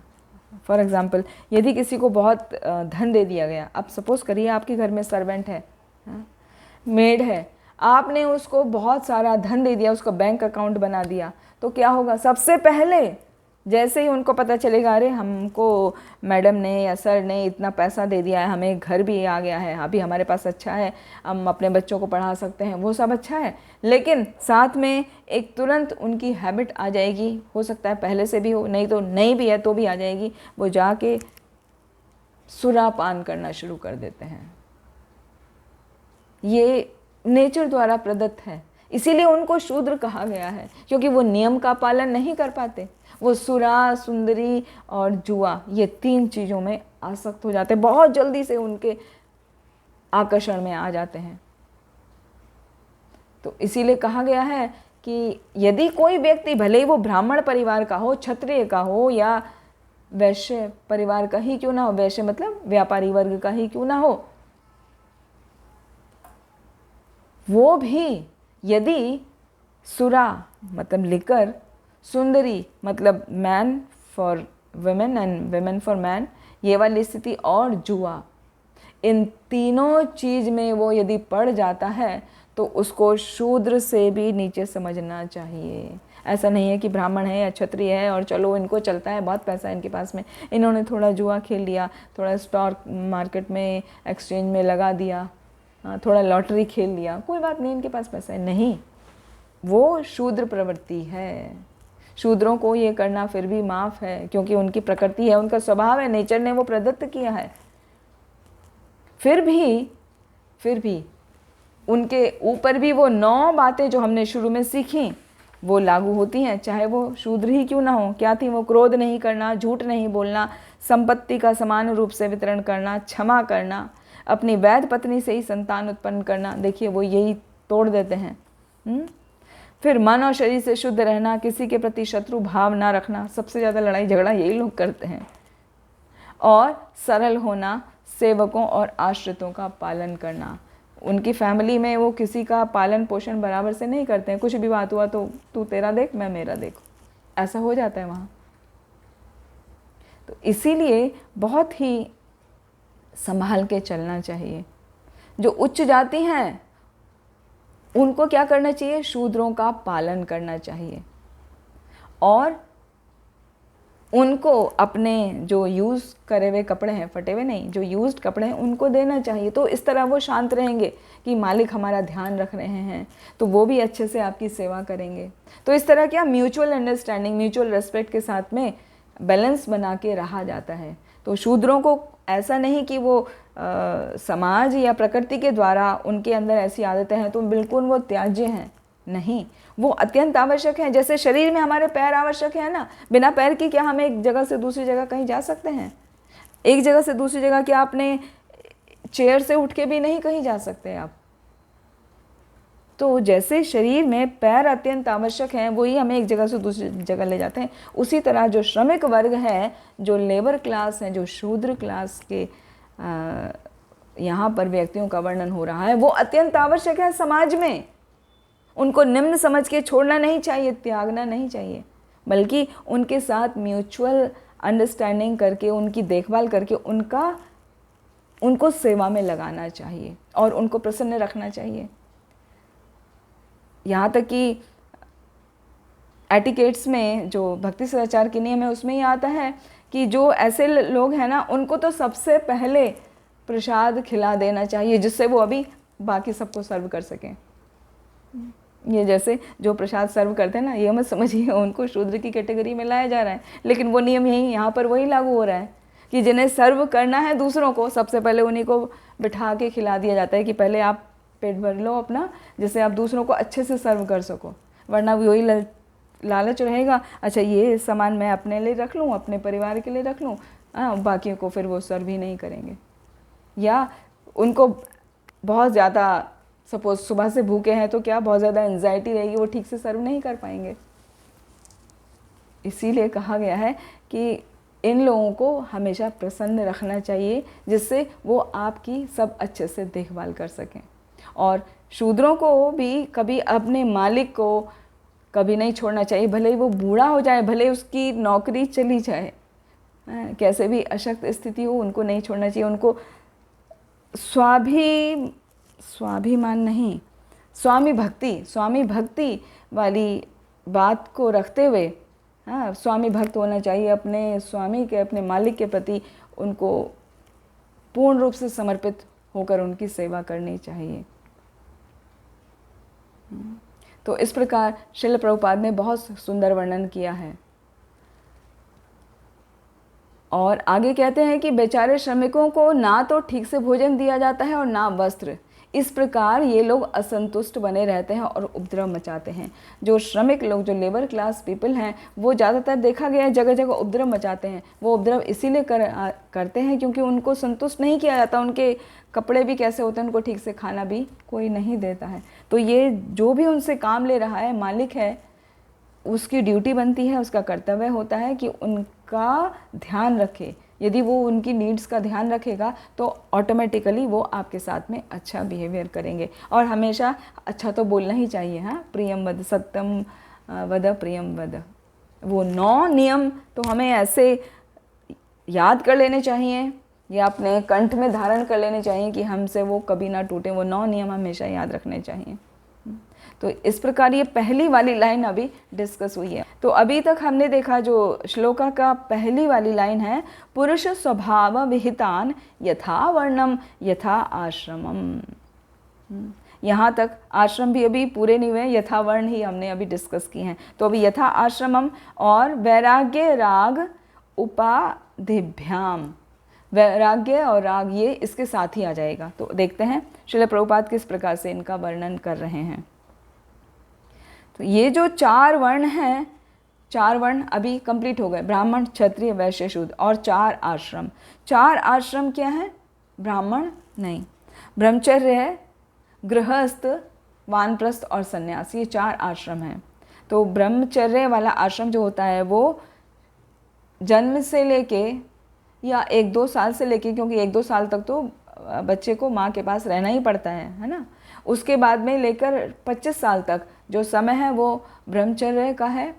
फिर उसके बाद 25 के बाद में वो गृहस्थ आश्रम में प्रवेश करता है 50 तक। 50 से वो वानप्रस्थ उसको फॉलो करना चाहिए 75 तक, और फिर 75 ऑनवर्ड्स उसको संन्यास ले लेना चाहिए। लेकिन अभी जैसे कलयुग में हमारी सबकी आयु घटती जा रही है तो उसमें हम 5 साल कम कर सकते हैं। मतलब एवरेज 80 माने तो इंस्टेड ऑफ 20-25 जो हम ले रहे हैं उसकी जगह 20-20 का हमें सेट समझना चाहिए कि 20 साल तक तो ब्रह्मचारी आश्रम का पालन करना अत्यंत आवश्यक है। उसमें 2 साल पहले निकाल दो, यानी 22 साल तक, 22-23 साल तक ब्रह्मचर्य रखना चाहिए, अत्यंत ही आवश्यक है। तो ये जो है आश्रम किस लिए बनाए गए हैं, उनका मुख्य उद्देश्य है ज्ञान और वैराग्य को जागृत करना। यहाँ पर आया ना भागवतम में, वैराग्य राग उपाधिभ्याम। वैराग्य मतलब विरक्ति करना, और राग आसक्ति, आसक्ति से बचना है और वैराग्य की तरफ बढ़ना है। यही प्रवृत्ति और निवृत्ति है। तो इनका हमें क्रमबद्ध रूप से पालन करना चाहिए। तो ये क्रमबद्ध रूप का पालन हम 4 आश्रमों में कर पाते हैं। तो पहले हमें आसक्ति से बचना है और फिर हम विरक्ति की तरफ बढ़ते हैं। दोनों कहने को एक जैसे ही हैं, आसक्ति से बचना है, विरक्ति की तरफ बढ़ना है, मीनिंग सेम आ रहा है। लेकिन क्योंकि अटैचमेंट होता है ना, शुरू में तो अटैचमेंट है, तो धीरे धीरे धीरे धीरे अटैचमेंट कम करते जाते हैं, फिर धीरे धीरे धीरे धीरे अपनी विरक्ति बढ़ाते जाते हैं। वही निवृत्ति और प्रवृत्ति मार्ग कहलाता है। और इसका मुख्य उद्देश्य है ज्ञान को बढ़ाना और वैराग्य को जागृत करना। तो देखते हैं पहला ब्रह्मचर्य आश्रम। जो ब्रह्मचर्य आश्रम है या ब्रह्मचारी जो होते हैं, उनका सबसे मुख्य कार्य है अपने जीवन को चलाने के लिए spiritual knowledge plus material knowledge दोनों को भली प्रकार सीखे। ऐसा ही नहीं है कि केवल उसको स्पिरिचुअल नॉलेज दी जाएगी। जैसे हमने देखा है गुरुकुल में, गुरुकुल सिस्टम बहुत अच्छा सिस्टम है, उसमें स्पिरिचुअल नॉलेज भी बराबर दी जाती है बच्चों को और मटेरियल नॉलेज भी बराबर दी जाती है, जिससे जब वो बड़े होंगे तो वो आसानी से, यदि वो गृहस्थ आश्रम में आना चाहें तो वो मटेरियल नॉलेज का प्रयोग करते हुए अपने जीवन को सुचारू रूप से चला पाएंगे। और यदि वो गृहस्थ आश्रम स्किप करके वो सीधा ब्रह्मचर्य का और पालन करते हैं और वानप्रस्थ की भी ज़रूरत नहीं है, वो ब्रह्मचर्य से सीधा संन्यास आश्रम में आ जाते हैं, तो वो अपनी जो स्पिरिचुअल नॉलेज है उसका प्रयोग भली भांति कर सकते हैं। इसीलिए ये जो आश्रम है ना, ब्रह्मचर्य आश्रम, इसमें दोनों ही शिक्षाओं पर बल दिया जाता है। लेकिन विडंबना ये है कि हमारे समाज में जो गुरुकुल के अलावा स्कूल कॉलेजेस हैं, वहाँ पर स्पिरिचुअल नॉलेज नहीं दी जाती। इसीलिए हम समाज में क्या, we are making all donkeys, गधों का निर्माण कर रहे हैं। गधे क्यों कह रहे हैं हम? गधे इसलिए, उनको क्या करना है, गधा का काम होता है बोझा ढोना। तो वो सब डिग्री ले लेके बड़ी बड़ी क्या करेंगे, नौकरियां करेंगे, पैसा लाएंगे, अपने परिवार का पालन करेंगे, इंद्रिय तृप्ति करेंगे, बस गधे की तरह पूरा जीवन को गधा मजूरी में ही लगा देंगे। इसीलिए गधे की उपमा दी यहाँ पर। तो मटेरियल नॉलेज हमें सिर्फ गधा बनाती है। तो खाली मटेरियल नॉलेज नहीं लेना चाहिए। ऐसा नहीं है कि मटेरियल नॉलेज बुरी है, वो ज़रूरी है, समाज में जीवित रहने के लिए ज़रूरी। जैसे हमें शरीर को जिंदा रहने के लिए हमें भोजन की, प्रसाद की आवश्यकता है। हम बिना भोजन किए, बिना प्रसाद खाए रह ही नहीं सकते। हम 2 दिन में मर जाएंगे यदि आप छोड़ दें, पानी भी ना पिए, कुछ खाएं भी ना। 2 दिन में आप बेड रेस्ट पे आ जाएंगे और उसके बाद में विद इन अ वीक आपका हरि बोल हो जाएगा। तो जैसे हमें जीवित रहने के लिए खाने की आवश्यकता है, उसी तरह हमें अपने जीवन को सुचारू रूप से चलाने के लिए मटेरियल नॉलेज की अत्यंत आवश्यकता है। वो खराब नहीं है, लेकिन मिसिंग है। मिसिंग क्या है? जब उसको स्पिरिचुअल नॉलेज से हम जोड़ देते हैं तो स्पिरिचुअल नॉलेज और मटेरियल नॉलेज मिलकर हमारा जीवन सुंदर सफल बन जाता है। तो वो स्पिरिचुअल नॉलेज सब जगह मिसिंग है। तो ब्रह्मचारी आश्रम में स्पिरिचुअल नॉलेज की शिक्षा दी जानी चाहिए, अत्यंत ही आवश्यक है। तो जो बच्चे मटेरियल स्कूल्स में, मटेरियल कॉलेजेस में पढ़ रहे हैं, यूनिवर्सिटीज़ में पढ़ रहे हैं, वहाँ पर पेरेंट्स की जिम्मेदारी बनती है, उनकी रिस्पॉन्सिबिलिटी है कि अपने बच्चे को आध्यात्मिक शिक्षा प्रदान करें। और उसके लिए पेरेंट्स को अच्छा होना पड़ेगा आध्यात्मिक शिक्षा में। उनको किसी मंदिर से जोड़ें, भक्त से जोड़ें, भगवत गीता के ज्ञान से जोड़ें, उनको भगवत गीता भागवतम के अध्ययन की रुचि लगाएं, जिससे वो अपना पढ़ें। वो उनको कोई भी प्रॉब्लम आने से बजाय वो इधर उधर किसी ज्योतिषी को या किसी को कंसल्ट करने के बजाय वो उठा के भागवतम ढूंढें कि मुझे ये प्रॉब्लम से मैं आजकल गुजर रहा हूँ, तो इसका सॉल्यूशन क्या है। भागवतम में सब कुछ है, भगवत गीता में सब कुछ है। तो अपने जीवन को हमें इस तरह से परिवर्तित करना चाहिए कि जो कुछ है हम इसी में ढूंढें, तब हमारी शिक्षा संपूर्ण हो जाती है और हमारा जीवन बहुत ही शांत और बहुत ही सुंदर हो जाता है, सौम्य हो जाता है। और जो ब्रह्मचारी आश्रम है, वहाँ यह संसार जीवों का वास्तविक आश्रम नहीं है, ऐसा श्रील प्रभुपाद कहते हैं। ब्रह्मचारी आश्रम में बताया जाता है कि ये वास्तविक घर नहीं है हमारा। वास्तविक घर तो क्या है? भगवत धाम है। तो हमें वहाँ जाने की तैयारी शुरू से ही करनी चाहिए। तो जब हम जानेंगे तभी हम उसके बारे में ध्यान रख के अपने कर्तव्यों को कर पाएंगे। और हमारे जीवन का परम लक्ष्य केवल और केवल आत्म साक्षात्कार करना होना चाहिए, और आत्म साक्षात्कार करके भगवान का साक्षात्कार करना चाहिए। आश्रम धर्म की सारी प्रणाली, जो पूरा सिस्टम है, वो वैराग्य का ही साधन है, मतलब वैराग्य प्रधान है। वैराग्य प्रधान का मतलब ये नहीं है कि आप सब चीज़ छोड़ दें। वैराग्य मतलब छोड़ दो। आपंचकतया बुद्ध्या हरि संबंधी वस्तुनः मुमुक्ष भी परित्यागो फल्गु वैराग्य कथ्यते। यदि कोई ये सोचता है कि इस चीज़ का त्याग कर दो, ये अच्छी नहीं है, ये भक्ति से दूर ले जा रही है, इसका त्याग कर दो, उसका त्याग कर दो, तो वो त्याग जो है वो वैराग्य कहते हैं, वो फल्गु है, वो झूठा है। करना क्या है? निर्बंध कृष्ण संबंधे। हर वस्तु को भगवान से जोड़ना है, हर मटेरियल नॉलेज को, हर रिलेशनशिप को, हर व्यक्ति को भगवान से जोड़ना है। तो वो असली वैराग्य है, ना कि चीज़ों को, रिश्तों को छोड़ देना। तो पूरी सिस्टम जो है, ये प्रणाली जो बनी हुई है, वो इसी पर आधारित है, वर्ण और आश्रम की, कि हमें वैराग्य की तरफ आगे बढ़ना है और आसक्ति को छोड़ना है। श्रील प्रभुपाद बता रहे हैं कि जो इस वैराग्य भाव को आत्मसात नहीं कर पाता, उसे उसी वैराग्य की भावना से गृहस्थ जीवन में प्रवेश करने की अनुमति दी जाती है। जो नहीं समझ पा रहा कि ये हमको भगवान से जोड़कर करना है या हमें ये सब छोड़ना है, इससे आसक्त नहीं हो पाना है, किसी को ये अंडरस्टैंडिंग नहीं हो रही, वो बहुत ज़्यादा आकर्षित है गृहस्थ जीवन की तरफ, तो उसको गृहस्थ जीवन में अनुमति दी जाती है। ऐसा नहीं है गृहस्थ जीवन बुरा है।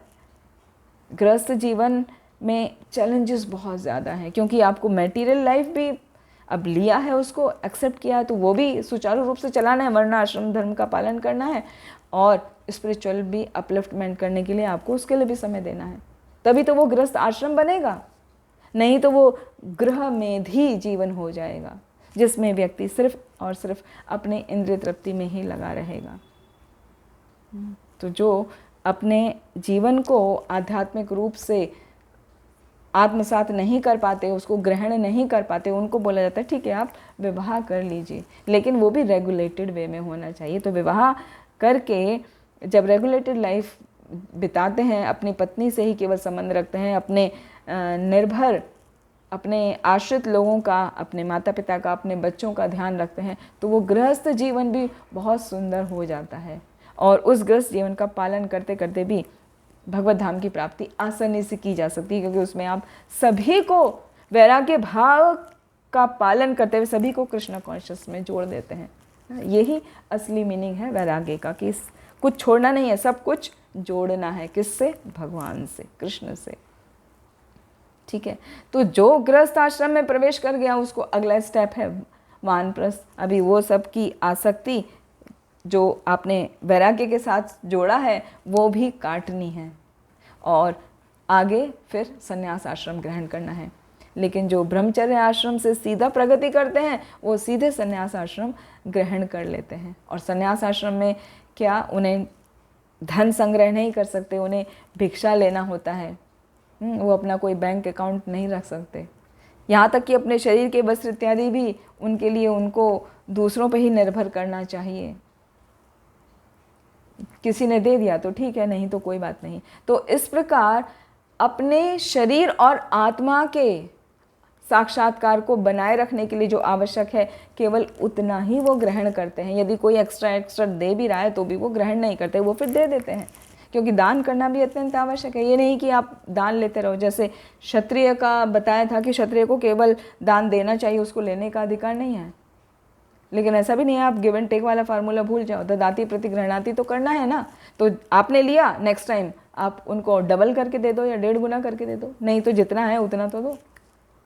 तो वो ज़रूरी है, वो करना चाहिए, लेकिन कोशिश ये की जाए कि हम हमेशा दान दें। तो ये दान देने का स्वभाव सन्यासी को भी फॉलो करना होता है। यदि कोई उन्हें दे रहा है तो वो क्या करते हैं, हमेशा बांट देते हैं। देखा होगा ना आपने इस्कॉन में भी, सन्यासी इसके पास ज़्यादा प्रसाद आ गया तो भक्तों में बांट देंगे, उनको ज़्यादा गार्लैंड आ गई तो सब बांट देंगे, केवल एक गार्लैंड पहनते हैं, बाकी सब तो बांट देते हैं।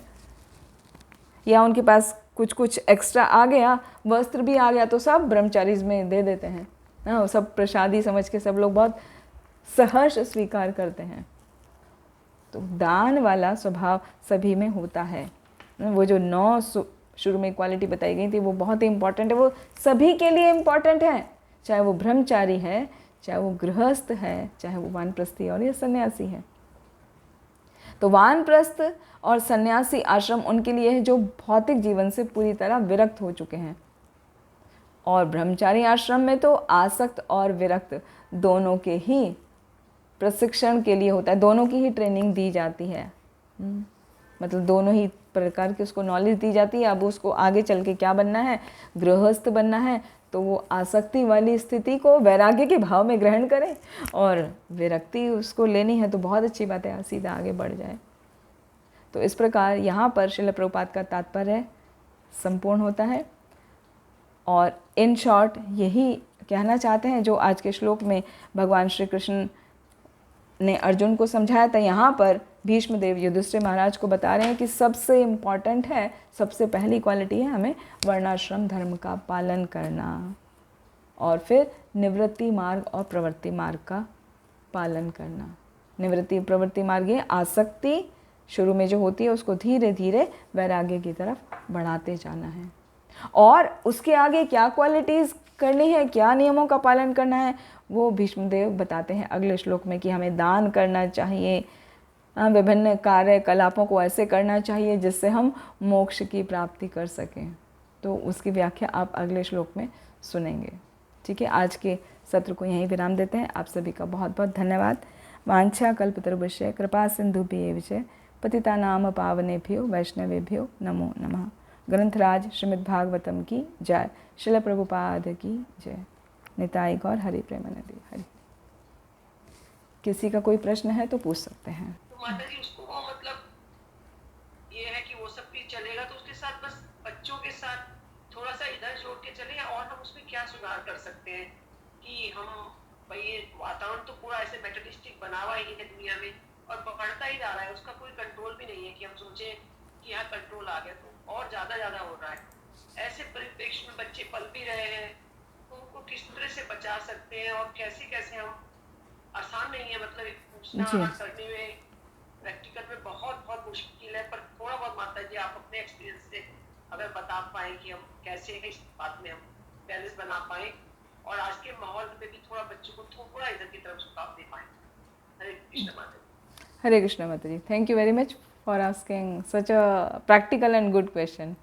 आज के समाज के लिए बहुत ही आवश्यक है इसके बारे में जानना। तो जैसा कि हम देख रहे हैं जगह जगह मेट्रोपॉलिटन सिटी में तो बहुत ज़्यादा है, बाकी जो नॉर्मल सिटीज़ हैं वहाँ पर भी एजुकेशन सिस्टम जो है बहुत तेज़ी से ग्रो कर रहा है मतलब सब लोग इंग्लिश मीडियम स्कूल में ही पढ़ाते हैं। अभी स्टेट बोर्ड बहुत कम होता जा रहा है ना, स्टेट बोर्ड के स्कूल बहुत कम होते जा रहे हैं। सभी लोग अपने बच्चे को इंग्लिश मीडियम में पढ़ाना चाहते हैं और स्टेट बोर्ड में होने के बावजूद भी उनको भी इंग्लिश अच्छी आनी चाहिए, ठीक है। तो जब वो स्टैंडर्ड मेंटेन किया जाता है, चाहे वो स्टेट बोर्ड का है, चाहे वो आईसीएसई बोर्ड है, चाहे वो सीबीएसई बोर्ड है, चाहे वो आईएससी बोर्ड है, कोई सा भी बोर्ड है या आईबी बोर्ड है, तो वहाँ पर ज़्यादा से ज़्यादा मटेरियल नॉलेज दी जा रही है। मटेरियल नॉलेज का मतलब है कि कैसे आप इस सब्जेक्ट में परफेक्ट हो जाओ और कैसे आप बेस्ट सैलरी पा सको, या अपना बिजनेस करना है तो कैसे हैंडसम सैलरी आपको मिल जाए, है ना, हैंडसम अमाउंट ऑफ मनी आप खुद अर्न कर लो। मेन फोकस इसी पे है और कुछ नहीं। चाहे आप कोई भी ब्रांच ले लीजिए, आजकल तो एजुकेशन सिस्टम मोदी जी ने बहुत चेंज कर दिया है। पहले होता था साइंस साइड अलग है, आर्ट साइड अलग है, अभी वो सब मिक्सअप हो गए, मिंगल हो गए कि कोई कुछ भी कर सकता है, जैसी जिसकी इच्छा है वो अपने अनुसार कर सकता है।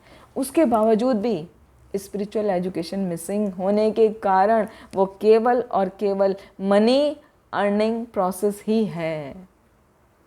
तो मनी अर्निंग प्रोसेस होने की वजह से वो कट थ्रोट कंपटीशन बच्चों को बचपन से सिखाया जाता है कि कैसे सामने वाले को आपको नीचे दिखाना है और अपने आप को ऊंचा दिखाना है।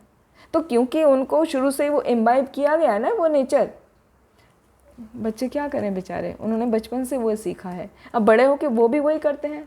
कट थ्रोट कंपटीशन की वजह से एक दूसरे को बस नीचा दिखाने में लगे रहते हैं। तो इन सब बातों से बचने का उपाय क्या है? इन सब बातों से बचने का उपाय है, दो हैं उपाय माता जी। एक उपाय कम वाला है, एक उपाय बहुत आसान है। पहले कम वाला ही बताती हूँ क्या है, क्योंकि आसान वाला तो समझ में आ जाएगा बहुत आसानी से। कम वाला ये है कि जगह जगह इस्कॉन के द्वारा अभी गुरुकुल खोले जा रहे हैं। अभी हम देख रहे हैं जगह जगह पर, जैसे पूना में है, यहाँ मुंबई में भी 2 गुरुकुल हैं, बल्कि 3, एक और आ रहा है। इस तरह गुरुकुल डेवलप हो रहे हैं। गुजरात में है, वृंदावन में और मायापुर में तो आप सब जानते ही हैं। तो वहाँ पर एटलीस्ट सब डिवोटी से ये कहा जा रहा है आप अपने बच्चों को भेजिए। तो वहाँ पर वैदिक एजुकेशन के साथ में स्पिरिचुअल एजुकेशन दी जाती है। हमने खुद विज़िट किया है, हमने पाया है कि वैदिक के वहाँ जो बच्चे वैदिक एजुकेशन पढ़ रहे हैं ना माता जी, देख के इतना सुंदर उनका मंत्रों उच्चारण देख के छोटे छोटे बच्चों का बहुत आनंद आता है। और वो सब शुरू से ही कल्चर कैसा डेवलप कर रहे हैं, प्रभु जी माता जी वाला सम्मान देने का, दूसरे की हेल्प करने का उनका नेचर है। तो वहाँ पर बहुत ही सुंदर वातावरण है। वहाँ पर यदि आपके बच्चे छोटे हैं तो ज़रूर अप्लाई करिए। मैं सभी डिवोटीज़ को ये बोलती हूँ कि आप ज़रूर अप्रोच करिए गुरुकुल को। ये मत समझिए कि गुरुकुल है तो हमारा बच्चा मटेरियल नॉलेज नहीं ले पाएगा। वहाँ पर बराबर मटेरियल नॉलेज भी अच्छी दी जा रही है, अच्छे अच्छे टीचर्स हैं। तो कोशिश करिए वहाँ पर अपने बच्चों को भेजने का या अपने ग्रैंड चिल्ड्रन को भेजने का, जैसी भी स्थिति में हम हैं। लेकिन वहाँ हम ये बता दें, वहाँ का प्रैक्टिकल एस्पेक्ट कि इतना आसान भी नहीं होता वहाँ पे एडमिशन लेना। वो आपका सब पूरा चेक करते हैं, आप उनके क्राइटेरिया में फ़िट होते हैं तभी वो लेते हैं, क्योंकि वो भी ऐसे भीड़े नहीं बनाना चाहते। वो बाहर के मटेरियल स्कूल जैसा नहीं रखना चाहते अपने आप को, एक डिफरेंस रखना चाह रहे हैं ना। लेकिन इतना ज़रूर है वहाँ पे भी फुल मटेरियल नॉलेज के साथ में स्पिरिचुअल नॉलेज दी जा रही है, तो बच्चा किसी भी तरह कम नहीं है। ऐसा नहीं है कि बड़े यूनिवर्सिटी में पढ़ लिया या आईसीएसई बोर्ड बाहर पढ़ा है मटेरियल नॉलेज में तो अच्छा है, वहाँ का बच्चा कम है, किसी तरह कम नहीं है। वहाँ का बच्चा ज़्यादा इंटेलिजेंट मिलेगा और वेल डिसिप्लिन मिलेगा। तो ये तो जो अपॉर्चुनिटी कम है वो बताया, और कम एप्लीकेबल है, वो सभी को अप्रोच में नहीं आ सकता। फिर भी कोशिश की जा सकती है, सबको करना चाहिए, ट्राई करने में क्या जाता है, अच्छा को हमेशा कोशिश करना चाहिए। दूसरा उपाय है माता जी, जहाँ पर बच्चे पढ़ रहे हैं उनको बेस्ट नॉलेज के लिए बेस्ट स्कूल में डालिए, कोई दिक्कत नहीं है। अब समाज जैसा है, समाज के साथ तो जीना पड़ेगा। आपने अच्छी नॉलेज अलग से दे दी हुई है, उनको नहीं डाला, होम स्कूलिंग कर दिया, तो उनको समाज में जीना ही नहीं आएगा। वो बड़े होकर फ्रस्ट्रेट हो जाएंगे और फिर कहेंगे हमारे माँ बाप ने हमें क्या बना दिया, हम कुछ नहीं कर सकते, हम बेकार हो गए, हम खाली बस झोली लेके अभी मंदिर में ही फुल टाइम रहेंगे और कुछ नहीं कर सकते, हमारा जीवन बर्बाद हो गया। बच्चे ऐसा महसूस करते हैं, तो वो गलती नहीं करनी। यदि बच्चे का इंटेंशन ऐसा है, उसको पढ़ाई में मन नहीं लगता, भक्ति में मन लग रहा है, तब तो उसको इस तरफ फोर्स करें, नहीं तो बच्चे को नॉर्मल स्कूल में डालिए, पढ़ने दीजिए। अभी करना क्या है, करना ये है कि हमको अपने घर का वातावरण इतना सुंदर बना के रखना है, बिना फोर्स करे बच्चे को घर में छोटी छोटी सेवा में लगाइए। बेटा अब कीर्तन करो, भगवान को थोड़ा भोग लगा दो, थोड़ा चलो बैठ के जप करते हैं साथ में, आज ये वाला श्लोका हमने पढ़ा तो ये मेरा अंडरस्टैंडिंग ये है, तुम्हारा अंडरस्टैंडिंग क्या है। और कोशिश हो तो वंश ने भी कापू ने कहीं लेक्चर में लेके जाइए, जो भी आपके नियर बाई है, नहीं तो ऑनलाइन वाला लेक्चर अटेंड करवाइए। लेकिन जब बच्चे हायर क्लासेस में आ जाते हैं, लाइक बोर्ड क्लासेस 9, 10, 11, 12, वहाँ बच्चे फिर ज़्यादा ध्यान नहीं दे पाते, और उनको फोकस भी करना चाहिए अपनी स्टडीज़ में, तब उनको ज़्यादा फोर्स मत करिए, लेकिन उनको किसी ना किसी तरह घर में एंगेज करके रखिए। बेटा आरती में अटेंड करो, थोड़ा कीर्तन करो, थोड़ा भोग लगाओ, खाओ तो घर में तो कम से कम कृष्ण प्रसाद खाओ, ठीक है। बाहर आप फ्रेंड्स के साथ में शेयर करते हैं, फ्रेंड्स के साथ बर्थडे पार्टीज़ वगैरह में भी शेयर करते हैं, बाहर चलेगा, लेकिन घर में तो मेंटेन करो। तो उसको समझ आएगा कि ये क्या है, एक सात्विक वातावरण है, और सात्विकता का क्या असर है और बाहर का क्या है। हो सकता है टीनेज की वजह से, वो पैशन की वजह से, है ना, 3 गुण होते ना, मोड ऑफ पैशन की वजह से वो उस तरफ ज़्यादा आकर्षित हो जाएगा, और मोड ऑफ गुडनेस उसको लगेगा क्या पेरेंट तो ऐसे ही हैं, यही करो यही करो, ये मत करो वो मत करो, सो मैनी रूल्स रेगुलेशन, वो सोचेगा। लेकिन आप उसको लगातार करा रहे हैं ना, प्रेम पूर्वक, फोर्स नहीं करना चाहिए, उस बात पे ध्यान देना है। फोर्स करने से बच्चा क्या रिवोल्ट करता है, वो करता नहीं है, आपके सामने करेगा वो भी बड़बड़ बोलेगा, करेगा नहीं। तो हमेशा ध्यान रखिए, प्रेम पूर्वक कराइए, प्रेम पूर्वक व्यवहार रहना चाहिए। तो जो भी आप प्रोसेस करा रहे हैं, चाहे छोटा सा ही करा रहे हैं, उसको एंगेज करके रख रहे हैं ना, उसको बाद में हेल्प मिलेगी बहुत। यदि वो जॉब के लिए बाहर जाता है, सपोज दूसरे शहर में गया, वो अकेला भी रह रहा है, तो भी उसको लगेगा कि मेरी लाइफ में कितनी प्रॉब्लम है, बाहर कितना सुनना पड़ता है, कितना ट्रबल है, तो ट्रबल से मैं कैसे निकलूँ। तब उसे याद आएगी कि अरे मुझको बचपन में सिखाया था मेडिटेशन करना, चैंटिंग करना, भगवद गीता रीड करना, तब वो उसको बहुत हेल्प करेगा। तो जब उसको स्ट्राइक हो जाएगा ना, तो फिर वो कभी नहीं छोड़ेगा। तो ये जो गुरुकुल खोले जा रहे हैं ना माता जी, उसका मेन उद्देश्य यही है कि बच्चों को बचपन से सिखाया जा रहा है स्पिरिचुअलिज्म के बारे में, अध्यात्म के बारे में, कृष्ण के बारे में, भक्ति की सेवाओं के बारे में। तो उससे क्या हमारा व्यक्तित्व ऐसा सुंदर बन जाता है, सिंपल लिविंग हाई थिंकिंग आ जाता है, वो कहीं इम्बाइब हो जाता है इस तरीके से कि वो निकलता नहीं। भले ही वो बाहर समाज में जाके बदल जाए, मगर जैसे ही विपरीत परिस्थिति में आएंगे ना, उनको तुरंत याद आएगा और फिर वो वापस से पकड़ लेंगे, जैसे अजामिल के साथ हो गया। अजामिल पहले ब्राह्मण परिवार में था, बीच में ना उस स्त्री के संग के कारण उसका जीवन पूरा बदल गया, लेकिन जब उसको यमराज लेके जा रहे थे तो उसको मिला ना अवसर, तो अवसर मिलने के बाद उसने क्या किया, वापस वही लाइफ की या उससे पहली वाली लाइफ की, 55 वाली लाइफ की ना अपनी। उसने पूर्ण रूप से भगवान पर समर्पित होकर भगवान के चरण कमलों पर अपनी भक्ति स्थापित की, 12 वर्ष तक तपस्या की और वो भगवत धाम को गया। तो ये होता है। तो हमें अपने बच्चों को बाहर भेजने में झिझकना नहीं चाहिए, भेजिए, लेकिन घर में मजबूत बना के रखिए। जैसे कुम्हार होता है ना माता जी, कुम्हार क्या करता है, बाहर घड़े को जब बनाता है तो बाहर उसको पीटेगा ऐसे, ठीक है, लेकिन अंदर क्या है, वो अपना हाथ लगा के रखता है। तो हमें लगेगा कि बाहर से पीट रहा है, तो मगर अंदर हाथ लगाए तो वो घड़ा टूटता नहीं है। तो ऐसे हमें क्या करना है, बच्चों को बाहर की एजुकेशन लेनी है, बाहर के समाज में जाना है, उन्हें जाने दो, वो थपेड़े लगने दो उनको, लेकिन आप अंदर से उसको संभाल के रखो, अपना अध्यात्म का ज्ञान उसको दे के रखो, तो वो हमेशा मजबूत बने रहेंगे। वो कभी जीवन में टूटेंगे नहीं, वो कभी निराश नहीं होंगे, कभी सुसाइडल थॉट उनके मन में नहीं आएंगे, जो आज के समाज के दुष्प्रभाव हैं, तो उनसे बचे रहेंगे। तो ये सबसे बड़ी जिम्मेदारी हम पेरेंट्स की है, ग्रैंड पेरेंट्स की है, अपनी जनरेशन को भक्ति के बारे में पूरा फुल डोज देना टॉनिक के रूप में और प्रेम पूर्वक। ठीक है माता जी, I think your answer, you got your answer. उदाहरण से आपने बताया, बात का जो उदाहरण है उससे हमेशा दिमाग में सेट रहेगा कि इस तरह से करना है, रेस्ट तो करना ही नहीं होता है, वो तो आज के बच्चे को किसी चीज के लिए भी नहीं कर सकते जी।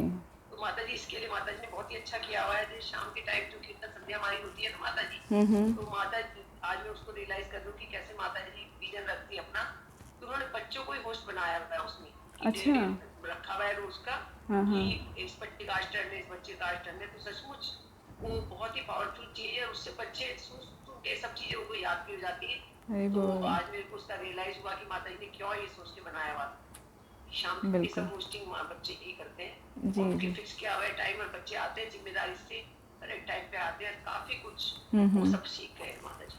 बहुत बहुत धन्यवाद माता जी, और बहुत ही सुंदर क्लास माता जी, शब्दों से आपका धन्यवाद नहीं कर सकते, आपका बहुत बहुत आभार सभी की तरफ से। अभी पवित्र सखी माता जी ने हैंड रेज किया हुआ था, अभी माता जी अभी देखा। माता जी आप कुछ कहना चाहेंगे?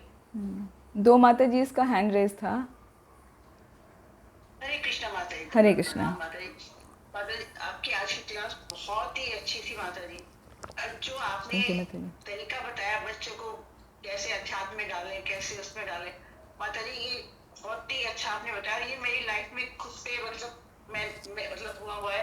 मेरे हस्बैंड शुरू से भक्ति में थे, और मैं जब यहाँ शादी गई तो मैंने कहा मुझे अपने बच्चों को कॉन्वेंट में पढ़ाना है। मेरे को इंग्लिश का बहुत चाह हुआ था माता जी, और दोनों बच्चों को कॉन्वेंट में पढ़ाया, और मेरे हस्बैंड ने इतने अच्छे से बच्चों को शिक्षा दी, वो प्रेस नहीं करा माता जी, और दोनों बच्चों ने मेरे एक स्कूल में दीक्षा ले लिए, और आगे मेरे जो ग्रैंड चिल्ड्रन है वो भी पूरे भक्ति में लगे, वो भी कॉन्वेंट में पढ़ते हैं, जो कि पर भक्ति में इतने सब लगे रहा माता जी। ये मैं इसलिए बताना चाहती थी कि मतलब खाली कॉन्वेंट को ही हम नहीं ब्लेम कर सकते, पर हमें घर में पूरा माहौल बच्चों को वैसा देना पड़ेगा माता जी से। और आज आपने क्लास में जो गुस्से का बताया माता जी, वो बहुत अच्छा बात है। मेरे को कभी बहुत तेज गुस्सा आता है, किसी भी बात पे, छोटी बात है पर बहुत क्रोध आ जाता है, और आपने आज जैसे बताया कि ऐसे क्रोध नहीं करना चाहिए, वहां से हट जाना चाहिए, ये मेरे को बहुत ही अच्छा लगा था। क्योंकि कल ही मेरे साथ एक्सीडेंट हो रही है, मैं अपनी बहन डॉक्टर पे चिल्ला पड़ी वहां पे, और बाद में मेरे को इतना दुख लगा कि मैं क्यों चिल्लाई इस पे, मतलब तो आपने आज बताया तो मेरे को और ज्यादा मैं इससे पालन करने की कोशिश होगी माता जी। यही मैं आपसे कहना चाहती हूँ माता जी। बहुत बहुत धन्यवाद माता जी। हरे कृष्णा, दंडवत प्रणाम माता जी। हरे कृष्णा, दंडवत प्रणाम माता जी। मेरा प्रश्न ऐसे कुछ नहीं है, बट मैं बस जानना चाहती थी जी। मैं कुछ समय पहले पढ़ रही थी माता जी, जैसे कि जो ब्रह्मचारी है उसमें मैं पढ़ रही थी एक नैष्ठिकी ब्रह्मचारी। तो माता जी नैष्ठिकी ब्रह्मचारी क्या होता है, मतलब ये कोई खास वर्ग है ब्रह्मचारियों का, या फिर इसको क्या बोलेंगे? जी जी, हरे कृष्णा। माता जी बहुत अच्छा, क्यूरियोसिटी से भरा हुआ आपका प्रश्न है। नैष्ठिकी ब्रह्मचारी का मतलब है जो ब्रह्मचारी कभी भी गृहस्थ आश्रम में प्रवेश नहीं करता, वो बचपन से ब्रह्मचारी रहा और उसके बाद सीधा उसने संन्यास आश्रम में प्रवेश ले लिया, उसको बोलते हैं नैष्ठिकी ब्रह्मचारी। मतलब उसने स्त्री संग कभी नहीं किया, ठीक है, हमेशा उससे विरक्त रहा और भगवान को ही अपना पूरा जीवन समर्पित कर दिया। ठीक है, जैसे अपने इस्कॉन में एग्जाम्पल हैं हिज होलीनेस भक्ति चारू महाराज, तो उन्होंने ऐसा ही किया, वो ब्रह्मचारी थे और बिना विवाह किए वो इसमें संन्यास आश्रम ग्रहण कर लिया। और भी बहुत हैं, पर्सनली हम बाकी लोगों को इतना नहीं जानते हैं, लेकिन कई हैं ऐसे, कई एग्जाम्पल हैं। तो उसमें यही होता है कि कभी भी वो स्त्री का संग नहीं करते हैं, गृहस्थ आश्रम में प्रवेश नहीं करते हैं, सीधे बड़े होकर वो संन्यास आश्रम में ही आ जाते हैं। तो ऐसा नहीं है कि यंग एज में ही सन्यासी बन गए। श्रील प्रभुपाद ने कृपा की थी अपने भक्तों पर, अपने डिसाइपल पर, बहुत जल्दी जल्दी सन्यास मिल गया था, लेकिन अभी ऐसा नहीं होता है। तो उसमें काफ़ी सालों तक उनको ब्रह्मचर्य का पालन करना पड़ता है। और जो ये आश्रम है, इस आश्रम के, ब्रह्मचारी आश्रम के सभी नियमों का पालन करते हुए, सभी सेवाओं को करते हुए रहना होता है उन्हें। तो जब वो परफेक्ट होते हैं तो उनके जो दीक्षा गुरु होते हैं वो उनको चेक करते हैं, कमेटी बैठती हैं, फिर उनको संन्यास दीक्षा दे दी जाती है। तो उनको कहा जाता है नैष्ठिकी ब्रह्मचारी। ठीक है, मतलब कभी स्त्री संग नहीं किए हैं वो। ओके माता जी। माता जी आपका बहुत बहुत धन्यवाद माता जी। और माता जी आपकी आज्ञा लेते हुए आज हम फिर भागवतम की कुछ श्लोक की रीडिंग करेंगे। बहुत अच्छी क्लास थी, बहुत डिटेल में सब बातें हुई, सभी की जिज्ञासा और सभी के लिए प्रैक्टिकल में जो परिप्रेक्ष्य है सभी को जरूर इससे फायदा होगा। और हम लोग प्रयास करेंगे माता जी माहौल के हिसाब से थोड़ा बच्चों को ढालने का।